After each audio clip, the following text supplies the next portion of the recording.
Hello, my name is Darian, and today I'm gonna talk about the final lesson about the American and British English. So I'm gonna start. There are a lot of differences between American and British English. It can vary depending on the grammar, pronunciation, expressions, and slangs. But the most common difference is in the pronunciation because British people tend to pronounce the letters completely. For example, the word written, where they pronounce the letter T as it is written. But Americans get the T completely and just make a little pause before pronouncing the consonant N, written. British people don't pronounce the letter R when it's placed in the middle or at the end of a word. Changing the pronunciation and making it hard for us to understand them because we are used to hear the American accent. Another thing that can vary when talking about British and American English is the vocabulary. There are a lot of words that might change their meaning or the whole structure when talking about British English. For example, in the UK, soda is called Coke, apartment is called flat, airplane is called origin. There's a lot of other words though, but there's a difference in some verbs they use too. For example, in British English, the verbs have and take are commonly used with nouns like bath, shower, wash to speak about washing, and with nouns like break, holiday, rest to speak about resting. In American English, only the verb take and not the verb have is used this way. For example, in the British English, I'm going to have or take a shower. Let's have or take a break. This is in the British English. But in the American English, the only way to say this is using the verb take. For example, I'm going to take a shower, let's take a break. There is no other way we can use the verb have in America. It will be weird, actually.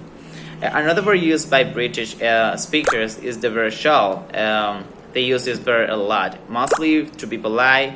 In the American English, this is replaced by should I or can I. For example, in the British English, it's hot in here. Shall I open the window? Shall we meet in the cafe at 5? Shall we try that again? I try to use my British pronunciation. In the American English, it's hot in here. Can I open the window? Do you want to meet at the cafe at 5? How about we try that again? And so, that. The other topic is about the characteristics of English dialects and slangs. Well, there's a huge difference between dialects and slangs. Dialects are distinguished by pronunciation, grammar, and vocabulary, but slangs just might vary the vocabulary.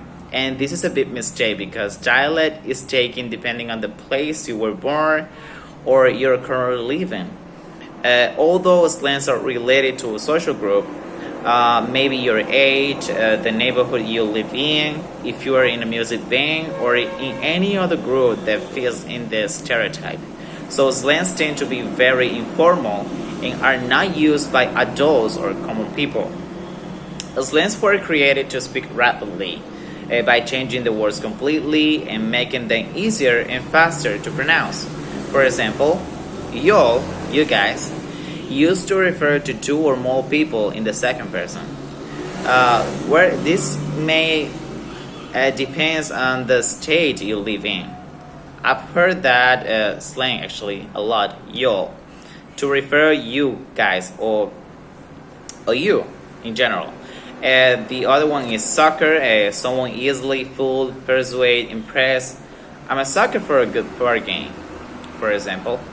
The other one is for real. Speaking truthfully, honestly can also be a synonym for genuinely or used the same words British speakers will use really. I'm really sorry. I'm sorry, for real. The other one is bail, to live in a hurry to get out of something, often awkward or difficult. The other one is bounce, also to leave, to get going. The other one is the holidays, which is due to Christmas and the Christmas period.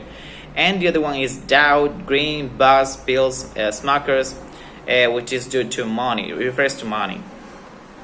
So finally, here it is the importance of phonetic correction. English phonetics generally explains how to pronounce the words correctly. So whenever you see those symbols in a dictionary or when you look for a word in the internet, and there are these weird symbols below it, it indicates and tells you how to pronounce it. So if you learn all of these phonetic symbols, nobody will stop you from becoming a good English speaker.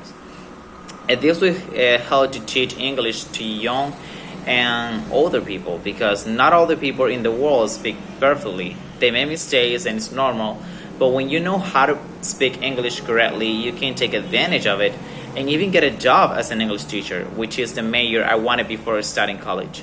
So if you learn English phonetics, you won't have to go behind anybody asking them how to pronounce a word correctly. And that's a good motive to learn English. Also, you don't have to worry if the teacher makes a mistake when you ask for a word, because you can just search for it in the internet and find it out by yourself. There's no need to be stressed or asking for help.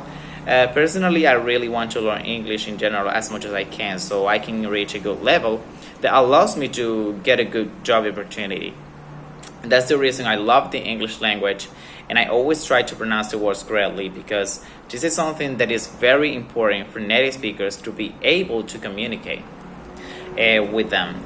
No matter if you have a strong accent or dialect, as long as you pronounce the words correctly, you're gonna be okay. Thank you.